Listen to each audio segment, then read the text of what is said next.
Hey fam, and thanks for stopping in on us here at Unseen. You know, I have one of my new favorites here for you today. It has mystery, intrigue, murder, and even a drinking game. But first, let me present to you what you've missed in Killer Sofa. But first, the drinking game.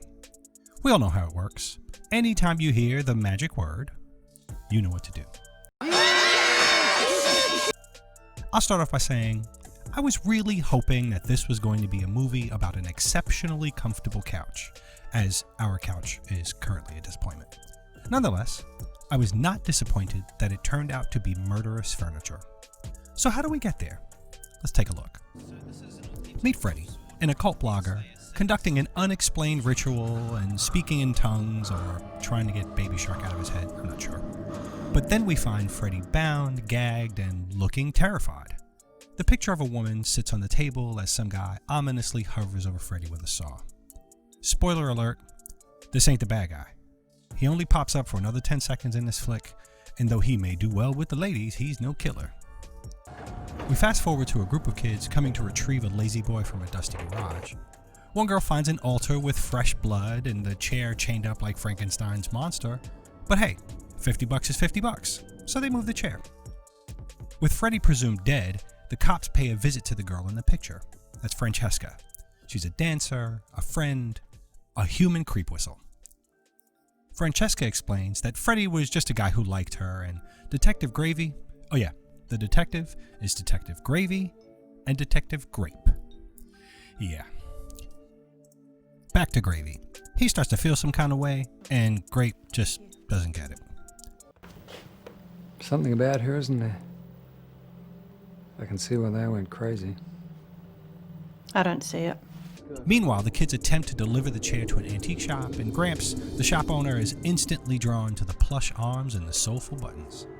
He lays hands on the chair, and Gramps is taken on a vision quest and almost pays the ultimate price. And the chair smirks, "First one's free, baby." The kids finally deliver the chair to Francesca, and her otherwise disinterested boyfriend fights the chair up the stairs. Her advances rejected by her boyfriend, Francesca cuddles up with her new chair. And where her boyfriend falls short, Cherry fits the bill. The touch, the feel, the fabric of her life. The next morning, Francesca wakes to candles lining the floor, leading to a breakfast spread. She assumes that the boyfriend did it, and all this does is piss Cherry off. After Francesca leaves, Cherry plays a little red light, green light, 1, 2, 3 with the boyfriend until he can get his hook into it.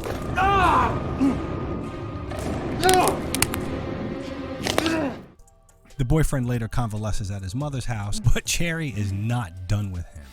Boyfriend hears a tap at the window, and for my money, results in one of the best scenes in a horror movie that I have ever seen. He comes face to face with his assailant.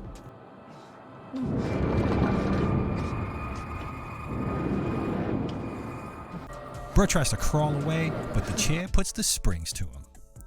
A little soul transfer, a little quantum leap style, and back to the house. Francesca, hearing bumping in the living room, starts to prowl around the apartment like a cat burglar, and she hears something. In an otherwise empty, quiet living room, Cherry finally exposes himself as sentient.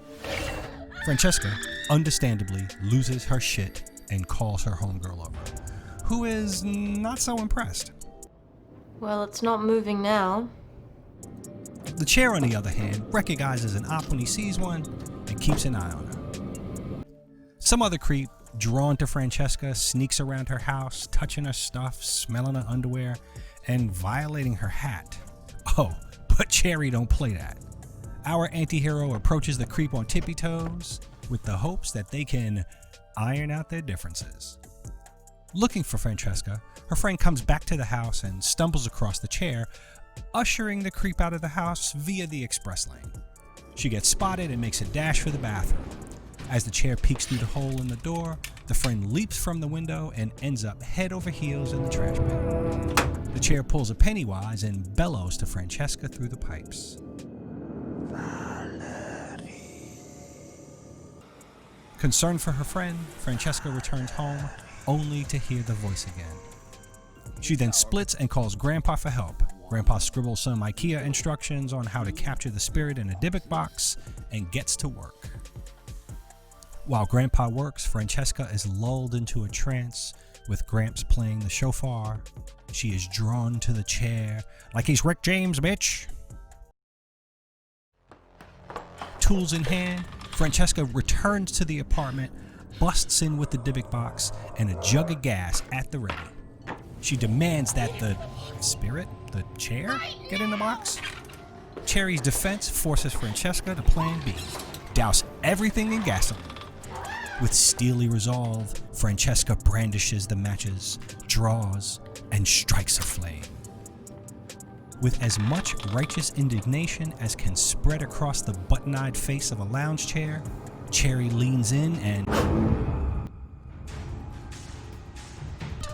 Hopelessness washes over Francesca as the chair slowly stalks her. She pulls a knife and tries to stave off the chair's attack when... Alright, hold up.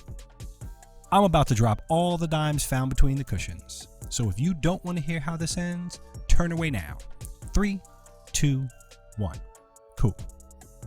Cheritron slowly stalks Francesca as she does her best Shelley Duvall impression with that knife.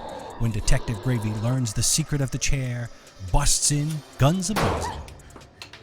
It was Freddy, the rogue puppeteer wearing both the best and worst Halloween costume ever. Francesca has another meltdown that Grape and Gravy seem puzzled by, and she retires to the bathroom to pop some pills, which, brilliantly, turns out to be maybe the single scariest scene in the movie. Another quantum leap transfer of souls, and Francesca is a brand new woman. Amazingly, Francesca's friend pulls a Stewie Griffin and staggers back into the house, where no one seems to be overly concerned about the piece of glass protruding from her forehead. Ah! Ah! Uh-oh! Uh-oh! Uh-oh! Are you okay? Do I fucking look like I'm okay? With everything settled, old Gravy shoots his shot with Francesca and pours it on thick.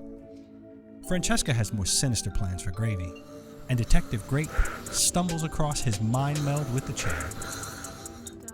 The new couple finally bust that grape and go on their merry way.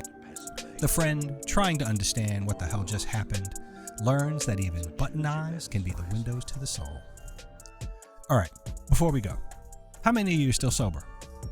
Granted, I did a bit of editing on the video, and it could give you the impression that I pulled out all the sofa references to be a dick, but the funny thing is, they never, ever call it a sofa.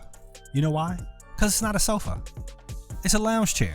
So you know what they call it? That recliner is. That recliner's. A reclining chair. Mine and seeing if the recliner's okay. Recliner's That recliner. Wrong with that recliner? It's in the recliner. The recliner. This is bad gravy. So I guess killer recliner didn't roll off the tongue? With that said, it's a good feeling to know you're alive, and that movies like this will keep coming down the pike. So thanks for joining me. You can like and subscribe like this, and be notified for what is next on What You've Missed.